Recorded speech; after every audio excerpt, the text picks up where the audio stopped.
स्वागत है आपका भीम न्यूज कोटा राजस्थान में। मैं हूं आपका दोस्त विनय कुमार सिंघल। आज गुरु अर्जन देव का शहीदी पर्व है। देखिए भीम न्यूज कोटा राजस्थान ग्रुप हमेशा सेवा के लिए मशहूर है। कहीं भी कोई भी गुरुद्वारा हो या कोई आपातकाल हो या कोई सेवा का काम हो, बाढ़ हो, हमेशा सिख संगत अपने सेवा के लिए आगे रहती है।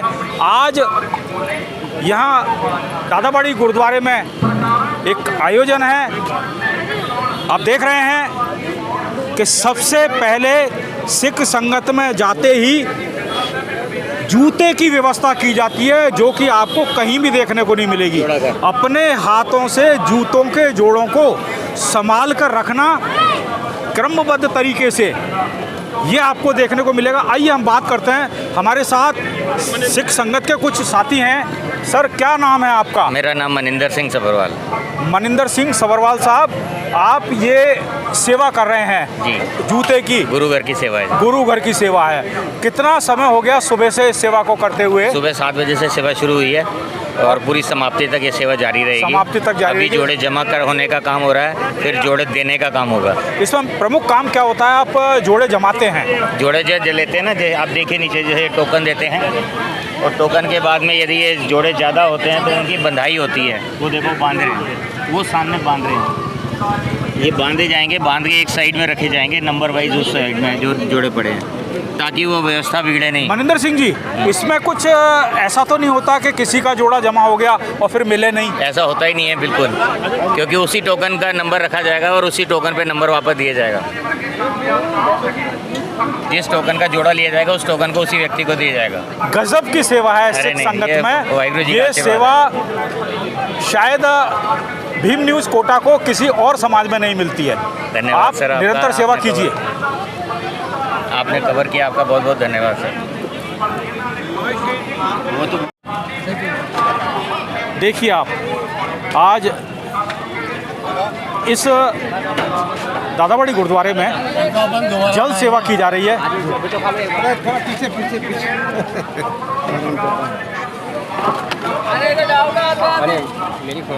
क्या शुभ नाम है आपका? सत श्री अकाल जी। सत श्री अकाल। गुरप्रीत सिंह। वाहिगुरु का खालसा, वाहिगुरु जी की फतेह। क्या शुभ नाम है? गुरप्रीत सिंह। गुरप्रीत सिंह जी सर। गुरप्रीत सिंह जी, ये जो जल और शरबत की सेवा है, ये कब से चल रही है? सर ये तो पुश्तों से ही चली आ रही है। नहीं, मैं आज की बात कर रहा हूँ। सुबह से ही। सुबह से चल रही है। आप अप्रॉक्सीमेटली बताएंगे आप कितना अब तक तकसीम कर चुके हैं? सर ऐसी कोई गिनती नहीं है सर इसकी। फिर भी कितना दूध, कितना शक्कर, कितना पानी, कितना शरबत, थोड़ा सा रफली आइडिया। और ये कब तक चलेगी? ये 4 बजे तक चलेगी, पर अभी तक ऐसा कुछ नहीं कह सकते कितना हो चुका है। ये तो बस अंदाजे से चल रहा है। बढ़िया, अटूट है, जी। निरंतर चल रही है। चल रही है। अच्छा, ये बताओ लगभग अभी तक कितना आदमी आ चुका है? भीम न्यूज उससे अंदाजा लगा लेगी। अभी आ चुका है कम से कम 500-700 आ चुके हैं। 5-7 हज़ार आदमी आ चुका है जी। 4 बजे तक निरंतर चलेगी? चलेगा सर। क्या है इसमें? सर इसमें ठंडा पानी, ठंडा दूध है, रूह अफ़ज़ा, शरबत, शक्कर है, पानी, शक्कर, दूध। क्या शुभ नाम है आपका? लाभ सिंह। लाभ सिंह। लाड सिंह। लाभ सिंह। लाभ सिंह जी, आप भी सेवा कर रहे हैं? हाँ जी, हाँ जी, सवेरे के लग रहे हैं। सवेरे से लग रहे हैं। सेवा है, दम सेवा है। एक बात बताओ, सिख समाज में कोई सेवा का जुनून बहुत होता ये है, गुरु ने कारण क्या हमारा है? बहुत बड़ी चीज़ दी है। ये सबसे बड़ी चीज़ है। इसके मुकाबले कोई धर्म नहीं, के बाद कोई चीज़ ही नहीं है। सबसे बड़ी सेवा हमारे गुरु ने दी है। जात पात भी नहीं देखी जाती? कुछ भी नहीं है इसमें। सब भगवान के ऊपर वाले ने दिया है। कोई बड़ा ना कोई छोटा, सब बरोबर है। परमात्मा सबको एक ही जानती है। ये है लंगर गुरुद्वारे का। दादाबाड़ी गुरुद्वारे में आज एक कार्यक्रम है। इसमें शुरू से ही, सुबह से ही अटूट लंगर बरता जा रहा है। देखिए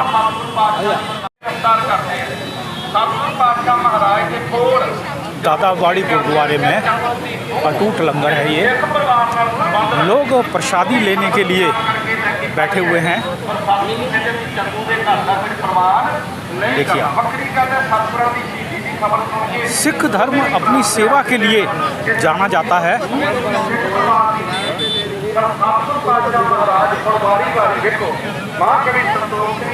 देखिए आप, गर्मी में भी जो प्रसादी लेने वाले हैं उनके लिए माकूल व्यवस्था की गई है।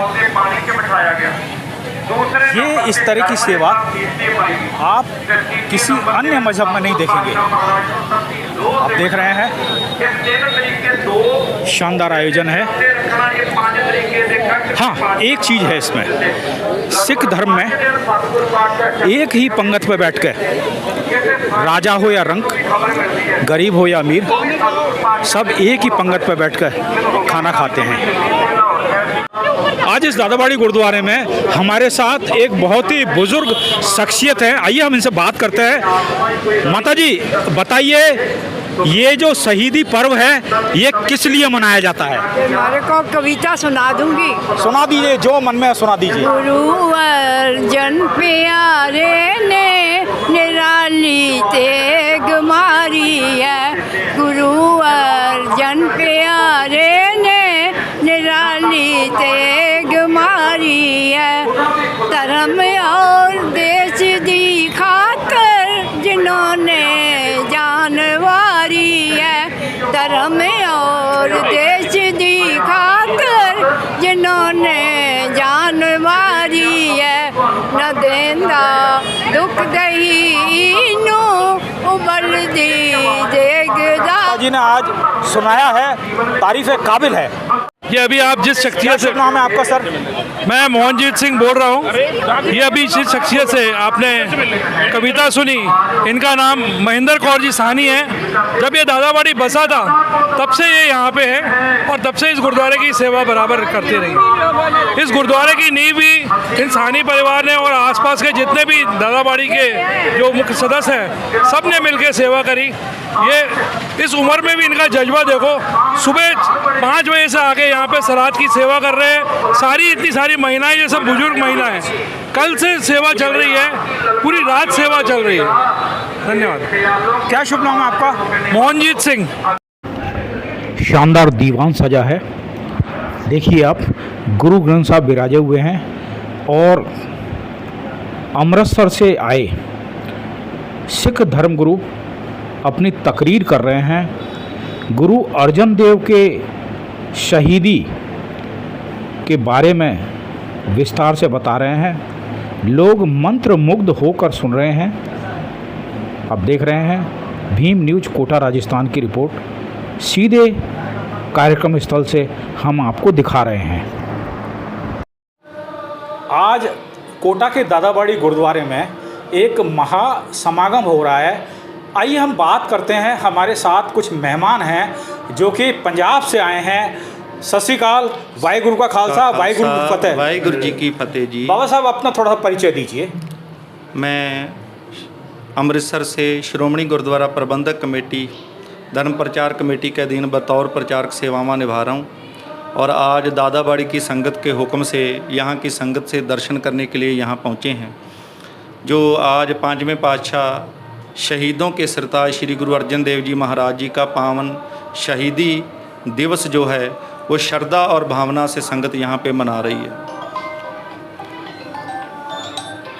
बाबा साहब, ये जो आप बता रहे हैं शहीदी पर्व मना रही है, शहीदी पर्व से तात्पर्य क्या है? थोड़ा तफसील से बताएंगे। असल में शब्द कैसे क्या हुआ था? बिल्कुल, शब्द मैंने शहीदी बोला, बलिदान दिवस नहीं बोला, कोई और शब्द नहीं बोला, क्योंकि बलिदान होता है जैसे किसी की बलि दे देनी। कुर्बानी में भी किसी जानवर की कुर्बानी से ही तात्पर्य आमतौर पे लिया जाता था। जो शहीद शब्द है ये अरबी भाषा का शब्द है जिसका मतलब होता है शहादत देना। शहादत का मतलब होता है गवाही देना, जो अपने ऊपर हुए जुल्म की दास्तां प्रभु के दरबार में पेश करता है। पर यह गुरमत में इसका संकल्प बहुत नवेकला है, जो बढ़िया है कि असल में परमेश्वर के दरगाह पे जो प्रभु के बताए मार्ग पे चलते हैं, सत्य के राह पर चलते हुए गुरु नानक देव जी ने एक पैगाम दिया कि जो तो प्रेम खेलन का चाहो, सिर धर तली गली मेरी आओ, इत मार्ग पैर धरीजय सिर दीजय कान ना कीजय। जो सत्य का मार्ग है, इस रास्ते पे चलते हुए कई बार बड़ा सो बड़ा अपने जीवन पे संकट भी कष्ट भी झेलना पड़ता है, पर सत्य से प्रेम करने वाले हर दुख हर परेशानी को झेलते हैं, पर सत्य का कभी साथ नहीं छोड़ते। गुरु अर्जन देव जी महाराज गुरु नानक पातशाह महाराज जी के पावन 5वें स्वरूप थे, क्योंकि गुरु नानक के घर में हम ये कहते हैं कि गुरु साहब ने शरीर बदला पर गुरु नहीं बदले, जोत वही थी। इस करके 5वें गुरु नानक गुरु अर्जन साहब महाराज जिनके द्वारा श्री अमृतसर में अमृतसर सरोवर की सेवा को मुकम्मल करवाया गया, जिनके पिता गुरु रामदास जी द्वारा वो नगर बसाया गया था।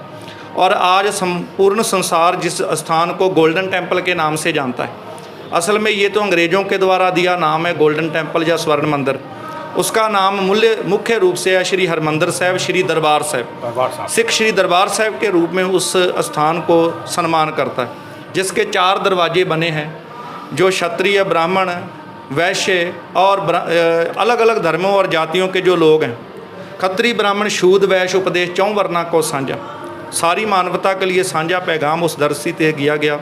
जातिवाद, ऊंच नीच, नीच भेदभाव को खत्म करके। एक बीच में पूछना चाहूँगा कि आप बता रहे हैं कि 4 दरवाजे बने हुए हैं, तो ये क्या 4 वर्णों के लिए हैं या सबके लिए हैं? ये 4 वर्ण है सारी मानवता के लिए, किसी भी धर्म जाति का मनुष्य वहाँ आ सकता है। हम 2 बातें ध्यान रखते हैं, एक तो सिर ढका हो, दूसरा उसने नशा ना किया हो।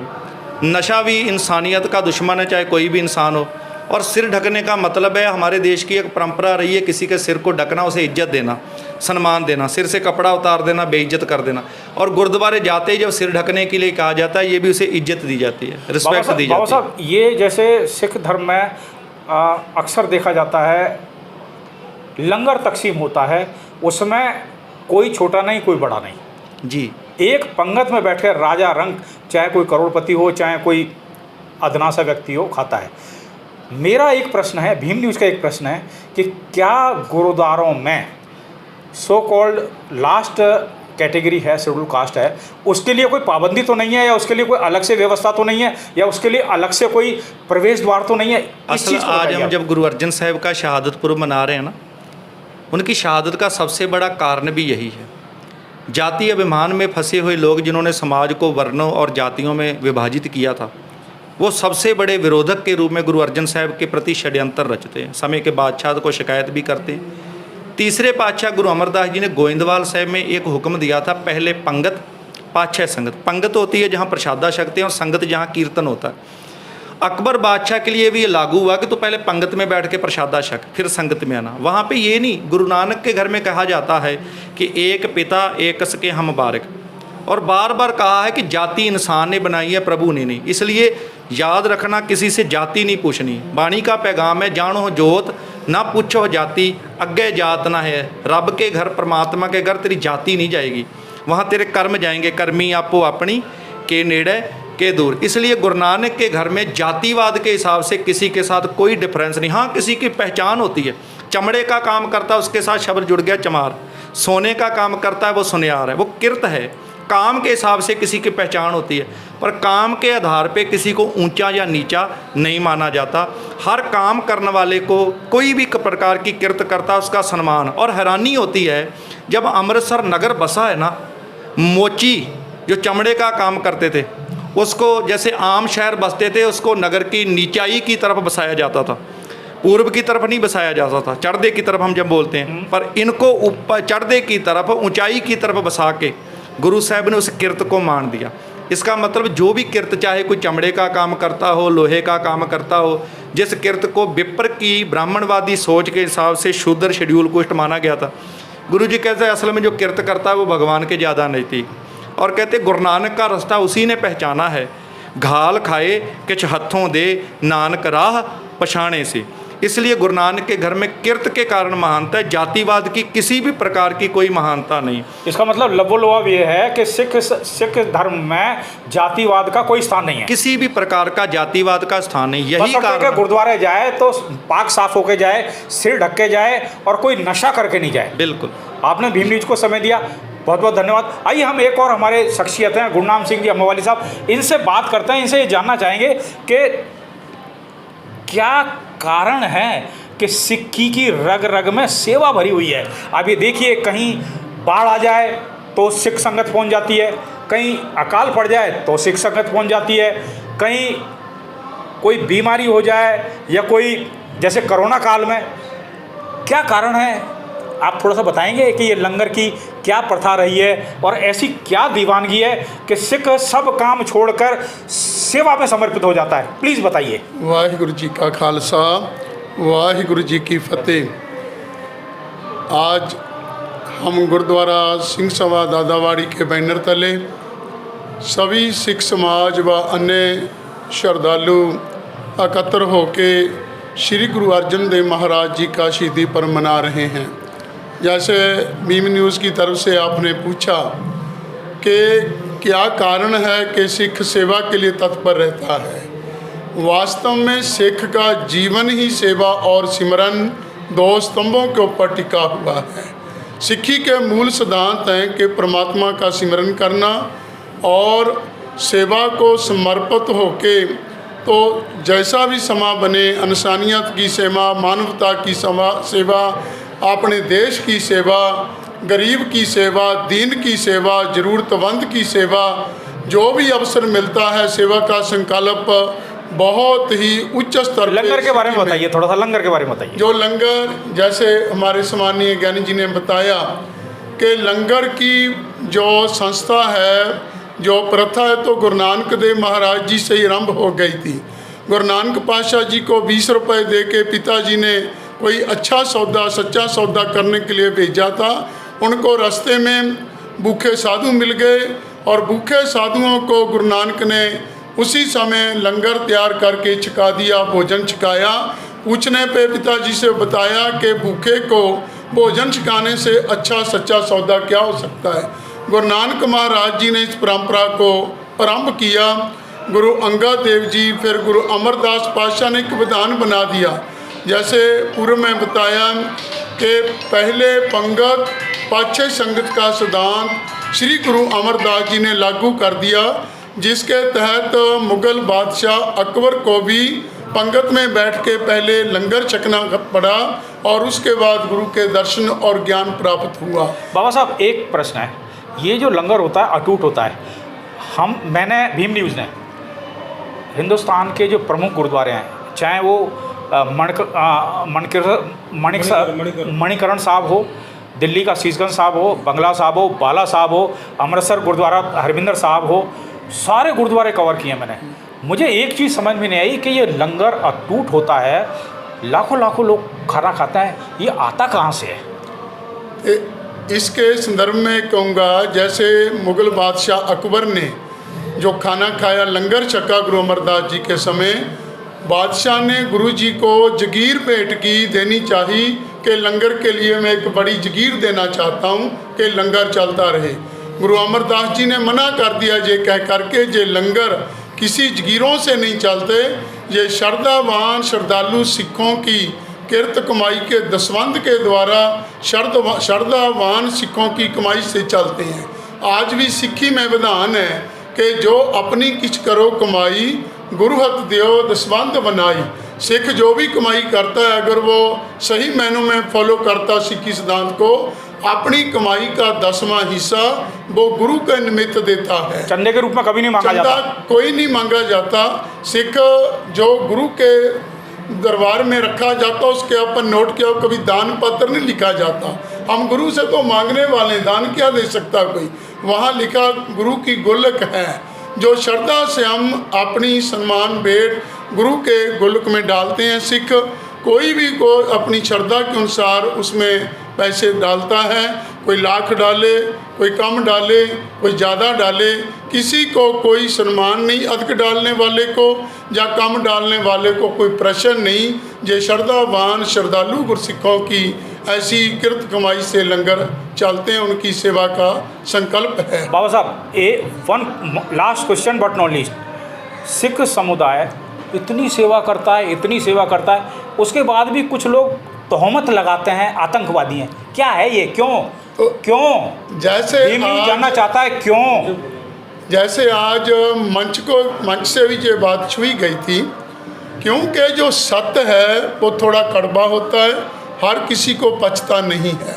सिक्खी सिद्धांत साफ सुथरे सिद्धांत हैं। गुरु नानक के घर की मर्यादा बिल्कुल स्पष्ट है, कोई पखंड नहीं है, कोई दम्भ नहीं है, किसी प्रकार की किसी को जाने की चापलूसी नहीं है।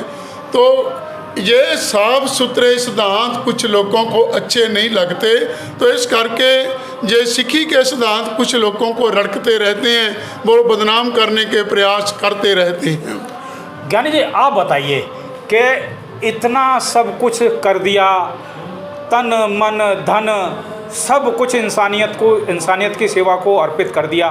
इवन ये है कि जहाँ जहाँ भी बड़े बड़े प्रदर्शन होते हैं या धरने होते हैं, सिख संगत बिना बुलाए, उनको कोई न्योता देना नहीं पड़ता। पता नहीं क्या दीवानगी है, वो अपने आप आकर मेडिकल कैंप लगा देती है, खाने की व्यवस्था, चाय के, इतना सब कुछ होते हुए पता नहीं क्यों उन पर खालिस्तानी होने की या उग्रवादी आतंकवादी होने की तोहमत लगाई जाती है। इसके बारे में आप सबसे पहली बात तो जब आप सेवा की कर रहे थे ना, तो ज्ञानी जी ने बहुत सुंदर, ज्ञानी गुरनाम सिंह जी ने आपको बता भी दिया सेवा की महानता। सेवा संसार में परमेश्वर का जो सरगुण स्वरूप है वो सारा संसार ही है। उसके साथ जुड़ने के लिए मानवता की सेवा, प्रभु की सेवा जान के सिख सेवा करता है। और सेवा करना गुरु साहब ने सिखाया और सत्य के मार्ग पे चलते सत्य बोलना सिखाया। गुरबाणी का एक पैगाम है कि रोगी के भाने सब रोगी, रोगी को सब रोगी नज़र आते हैं और चोर को हमेशा सारे चोर नज़र आते हैं। देश की आज़ादी की जब भी बात आती है ना, लोग पढ़ के हैरान हैं। जो सरकारी आंकड़े बताते हैं भारत की आज़ादी में सिखों का योगदान, एक बात हमेशा याद रखना, 1947 जब देश का बंटवारा हुआ, सिख कभी बंटवारा नहीं चाहते थे, कभी पार्टीशन नहीं चाहते। सिखों के कारण ये बंटवारा नहीं हुआ। ये वो लोग सोचे किन के कारण बंटवारा हुआ है, किन्होंने ये बंटवारा करवाया, उनसे सवाल ज़रूर पूछ लेना चाहिए। पर सिखों ने कभी बंटवारे की हामी नहीं भरी और कभी नहीं चाहते थे कि देश का बंटवारा हो। जिस देश की आज़ादी के लिए 90% कुर्बानियाँ दी, असल में वो लोग, जैसे चोर को अपनी चोरी छुपानी हो ना, वो दूसरे पे तोहमत लगा देता कि तू चोर है। ठग को अपनी ठगी छुपानी हो, दूसरे के ऊपर वो तोहमत लगाता है। कारण ये था कि जो लोग अंग्रेज़ों के साथ जुड़ करके, अंग्रेज़ों से माफ़ियाँ मांग करके उस वक्त जेलों से आज़ाद हुए, उस सोच वाले लोग जब आज देश के हुक्मरान बने हैं, तो अपनी कमज़ोरी को छुपाने के लिए सिखों के ऊपर तोहमत लगाते। असल में गुरु साहब ने एक ऐसी विचारधारा दी है सिख को, जो गुरु तेग बहादुर जी का एक शब्द हम पढ़ते हैं, बड़ा प्यारा श्लोक है गुरु साहब का, भय काहू को देत नह न भय मानत आन, कहो नानक सुन रे मना ज्ञानी ताए बखान। ना किसी को डराओ और ना किसी से डरो।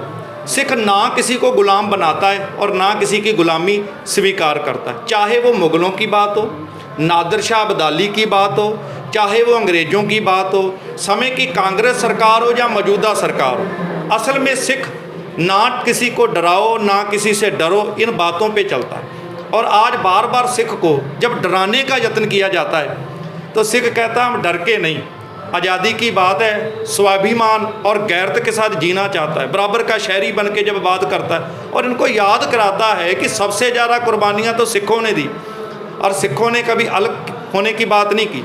सिखों ने हमेशा इस देश के लिए, चाहे बॉर्डर हो, किसी भी जगह हो, किसी प्रकार की महामारी हो, चाहे 1962 में चाइना के साथ जंग के समय देश में आर्थिक हालात ख़राब हो, सबसे ज़्यादा सोना भी पंजाब में सिखों के द्वारा दिया गया। ये सिखों की बहादुरी की बात लोगों के सामने प्रकट करने के लिए, जैसे कई लोग चोर अपनी चोरी को छुपाने के लिए कई बार नकाब पहनता है ना, इसी प्रकार से जिन लोगों ने अंग्रेज़ों के समय एक भी कुर्बानी नहीं दी, आज वो उन लोगों को असल में देशभक्ति का सर्टिफिकेट मांग रहे हैं, जो देश की आज़ादी के लिए सबसे ज़्यादा कुर्बानियाँ देने वाले थे। आज ये बड़ा कई बार दर्द होता है। अंग्रेज़ों के खिलाफ आंकड़े पढ़िए, नेट में डाल दोगे निकल आएगा भारत की आज़ादी में सिखों का योगदान। मैं हमेशा बात करता हूँ, 121 आदमियों का जिक्र आता है जो फांसी चढ़े, उनमें से 93 गुरु के सिख हैं। वैसे कहोगे 2% गिनती लोग कहते हैं, 2% के हिसाब से 121 में 3 या 4 की बात आती है, इतनी फांसी चढ़ने चाहिए थे, पर 121 में से 93 गुरु के सिख हैं। फिर बात आती है 2626 के करीब उम्र कैद हुई, उसमें 2147 सिख हैं। 90% के करीब कुर्बानियाँ हैं भारत की आज़ादी में सिखों की। और उसी सिखों के खिलाफ आज षड्यंत्र रच के भारत का मीडिया बिना सच्चाई को जानने के, और देश के लोग भी सच्चाई जानने के बिना, असल में उन लोगों का जो मीडिया के द्वारा झूठ बोलते हैं, आपके जैसे लोग सच का भी प्रचार करते हैं, पर जो झूठा मीडिया झूठ बोलने वाला है वो हमेशा षड्यंत्र रच के सिखों को बदनाम करने की फिराक में लगा रहता है। आप थे हरमिंदर साहब से पधारे हुए ज्ञानी जी हैं, आपने आज भीम न्यूज़ को समय दिया। सत श्री अकाल साहब, आपका बहुत बहुत धन्यवाद। वाहिगुरु की खालसा, वाहिगुरु जी की फतेह। भीम न्यूज़ कोटा को यूट्यूब पर सब्सक्राइब कीजिए। आप हमारे फेसबुक पेज को भी फॉलो कर सकते हैं। बने रहिए हमारे साथ, देखते रहिए भीम न्यूज़ कोटा राजस्थान, आपका अपना चैनल।